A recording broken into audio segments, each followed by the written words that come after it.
বেদাদারি park. আর এটা হলো বেদাদারি জঙ্গলের ভেতর। একা একা যাচ্ছি, পেছনে মানুষ আছে, তবে ওটা পার্কের ভেতর। আর আমি যাচ্ছি জঙ্গলের ভেতর। কিন্তু এই ভর দুপুরে একা একা জঙ্গলে যেতে ভয় লাগছে। পুরো জায়গাটা গাছ আর গাছ, জঙ্গলে ভরা, ফল ফ্রুট অনেক এই জায়গাটায়। ওটার ভেতরে ঢুকতে পারলে ভালো লাগতো, কিন্তু এতটাই ভয়ঙ্কর লাগছে আমার কাছে যে কি বলবো, যদি একটা সাপ টাপ পড়ে তার জন্য ভয় লাগছে। একা একা আসলে উচিত কিনা জানি না, তবে একা একা না আসাটাই ভালো।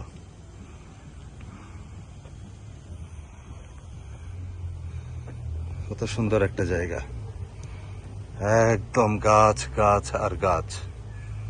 এই জায়গাটা তো একদম মনে হচ্ছে যে বিয়ের গেট। ওরে বাপরে বাপ। প্রবলেমটা হলো প্রত্যেকটা জায়গায় সাপের একটা ভয় আমার কাছে। সাপ জিনিসটা ডেঞ্জারাস। এখানে যদি কোনো একটা সাপও পেঁচিয়ে থাকে, ওরে বাবা রে বাবা, একটা সুন্দর দৃশ্য আমি দেখে ভয় পেয়ে গিয়েছিলাম। দেখুন দৃশ্যটা, কি বসে আছে। প্রথম আমি দেখে ভয় পেয়ে গিয়েছিলাম। এটা অ্যাকচুয়ালি কি, কাঠবিড়ালি নাকি অন্য কিছু? কাঠবিড়াল টাইপ, একদম চুপচাপ বসে আছে। যদি একটা সবুজ কালারের, আমরা যেটাকে বলি সুতানুরি সাপ, ওইটা যদি থাকে তাহলে ভালো না? সাহস করে ঢুকছি। একদম কি বলবো, কিছু কিছু গাছ পরিষ্কার, জঙ্গলের ভেতরটা খুব একটা ডার্ক না। তবে একা একা ঢুকছি, ভয়ের ব্যাপার, ভয় লাগছে। এক পাশে হলো পার্ক, আর আরেক পাশে হলো একদম পুরোপুরি জঙ্গল, বেদাদারি জঙ্গলও বলতে পারেন। আবার মানে বুকের ভেতরটা আমার ধুকধুক ধুকধুক ধুকধুক করছে। যদি কোনো মিটার টিটার কিংবা কোনো মেশিন দিয়ে মাপা যেত, তাহলে আসলে বোঝাতে পারতাম যে আমি একা একা কতটুকু ভয় পাচ্ছিলাম ভেতরে। ওই এটা আবার কি, মাঝে মধ্যে যে what is this, yes that's why suddenly I am too scared. যে গাছ নড়ছে কেন? এটা অ্যাকচুয়ালি কি কাঠবিড়ালি নাকি অন্য কিছু, নাকি ইঁদুরটাই?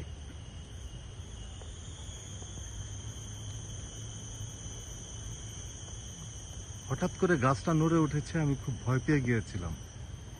যাক, অনেকক্ষণ পর দুইজন ভদ্রলোক পেলাম, একটু সাহসের যোগান দিতে পারবে এনারা।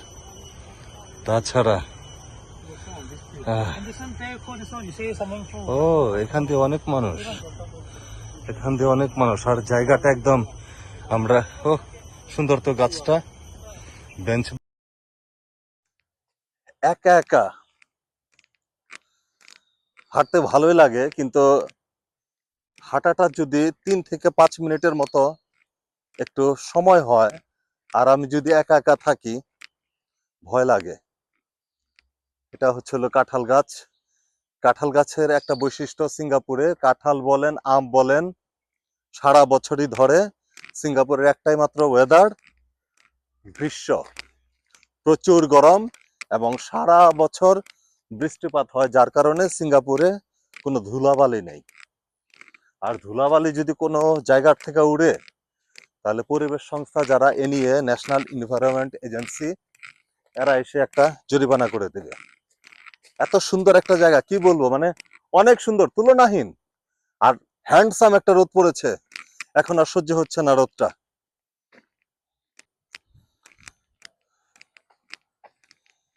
এই পাশ দিয়ে কাজ হচ্ছে, এখন মানুষ দেখছি না। আর এটা হলো ডুমুরের মতো অনেক ধরে আছে সারা গা জুড়ে, হতে পারে এটা ডুমুর। আর এই কলা গাছ সারা বছর কলা ধরে, এবং কলাগুলো একদম আঙ্গুলের থেকেও ছোট হয়, মিষ্টি হয়। দেখুন ফটোগ্রাফাররা এখানে একটা শটের জন্য ঘন্টার পর ঘন্টা বসে থাকে। যে কলার কথা বলছিলাম একদম ছোট, এবং গাছগুলো একদম চিকন চিকন গাছ। আর এই জায়গাটা হচ্ছিল যারা ফটোগ্রাফার তাদের জন্য সুন্দর একটা এরিয়া, ফটোগ্রাফার যারা ওনাদের জন্য। আর এই জায়গাটাও দেখুন, ওনারা বসে বসে শট নিচ্ছেন, ফটো তুলছেন। জানি না কি দেখছেন, কোন পাখি কিংবা প্রজাপতি। এই একটা শটের জন্য এখানে মানুষ সকাল থেকে সন্ধ্যা পর্যন্ত বসে থাকে। সন্ধ্যাতে অনেক মানুষ থাকে। সন্ধ্যাতে কিছু কিছু পাখি বাসা এখানে ঘরে ফিরে। আর এখানে অনেক ফটোগ্রাফার, অনেক।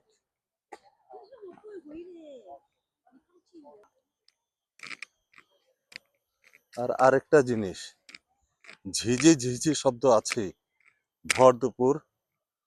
পার্কের ক্যামেরা এখানে মানুষের আসলে নিরাপত্তার স্বার্থে এটা ব্যবহার করে। জাম গাছ ব্যবহার করা উচিত, কারণ এটা হচ্ছে হলো জঙ্গল, সাপ টাপ থাকবে, এটা একটা স্বাভাবিক জিনিস। চমৎকার তো, চমৎকার লাগছে। মানুষের নিরাপত্তার জন্য গভর্নমেন্ট অনেক কিছু করে, আর আমরা মানুষের নিরাপত্তা খর্ব করি, খর্ব করে গর্ববোধ করি।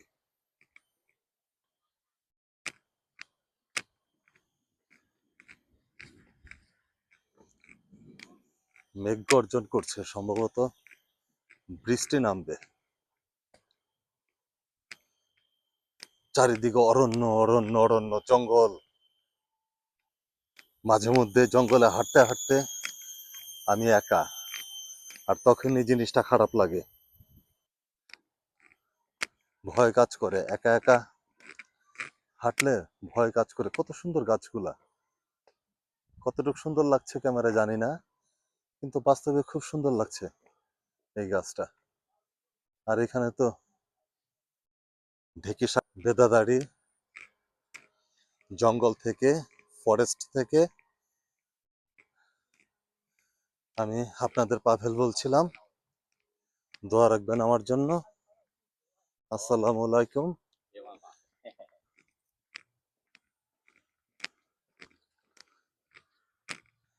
এটা এখানে শেষ করছি। একা একা না যাওয়াটাই ভালো। একা একা কোনো ব্যাপার না, কিন্তু যথেষ্ট পরিমাণে সাহস রাখতে হবে একা একা চললে।